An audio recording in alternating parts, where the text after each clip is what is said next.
17-year-old Florida high school student described as, quote, a really nice kid shot and killed himself in the school's bus loop today. This happened at Lake Minneola High School during a fire drill. Investigators say he moved away from other students and it doesn't appear anyone saw it. They say he left a message for his parents and friends saying goodbye. Some parents arrived to pick up their children. A crisis team with grief counselors was sent to that school. An investigation underway in Zephyr Hills after a skydiver died yesterday. It happened at a facility called Dive City, where the manager said he knew the diver and had gone skydiving with him many times. A really sad day for the community. Everyone's kind of big hugs out here. It's a quiet evening now. I'm sure there'll be still a lot of people asking why.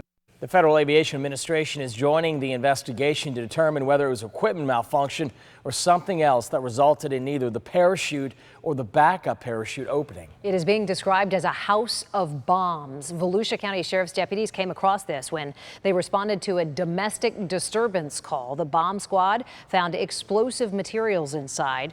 They still are trying to identify some of the powders and the acids that they found in there. The sheriff says there was enough explosive supplies in that home to take out an entire block. That domestic violence call probably saved us from making national and international news. He has all of the components in there to make a weapon of mass destruction. Wow. Investigators say Christopher Langer told them he wanted to hurt first responders and, quote, get even with the system. Langer's parents told deputies they knew nothing about his plot. A Florida dog groomer under investigation tonight after being caught on camera holding a dog by its throat and yelling at it. Phyllis Luca owns the pet shop, the Pet Spa in Venice.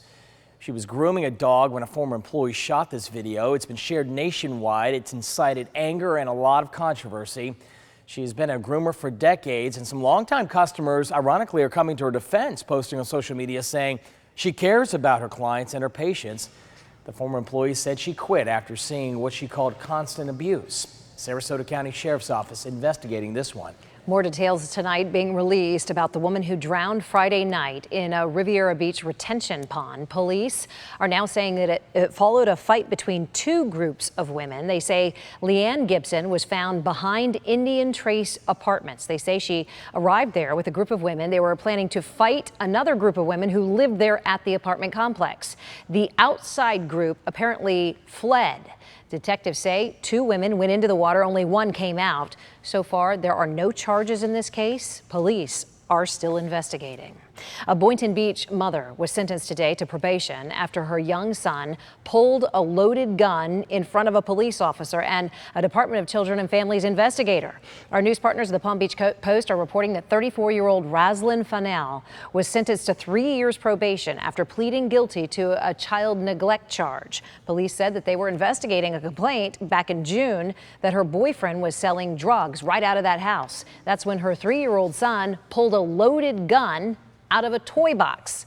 At the time, she told them that the gun was not hers and she did not know that it was even in the house. A nearly 5-year-long legal battle is over, but it comes at a high cost to taxpayers on the Treasure Coast. News Channel 5's John Shaman with more on the price to be paid in a story you'll see only on 5. This is absolutely one of the darkest days in Martin County government. Everything about this case was avoidable.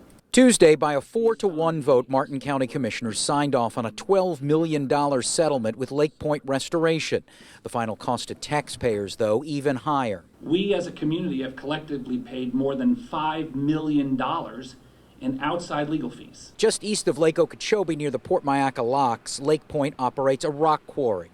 In 2013, the company sued the county, the South Florida Water Management District, and former county commissioner Maggie Herchala for breach of contract, saying the county interfered with its operations. We didn't do anything wrong. In 2014, Lake Point sued the county for violations of state public records law and won a $500,000 award this year from an arbitrator. Commissioner Sarah Hurd under scrutiny in this still evolving possible criminal public records case that has been separated from the main Lake Point case settled Tuesday. This is nothing more than protecting the county and making a business decision. The county plans to take out a loan to pay the settlement. As part of the deal, the county will get a 400-acre parcel of land for stormwater treatment. The commission chair also read an apology letter. It was entirely foreseeable that such words and deeds would lead to Lake Point initiating litigation against the county. In a statement, a co-owner of Lake Point said, "This settlement clears the way for us to take dirty water from Lake O and the canal, keeping some of it from flowing to the estuary, clean it and put it back into the system. We're glad to be moving forward." There is still that ongoing criminal investigation into the county's handling of public records. We reached out to the state attorney's office that told us today they couldn't comment on an active investigation. In Martin County, John Shainman, WPTV, News Channel 5.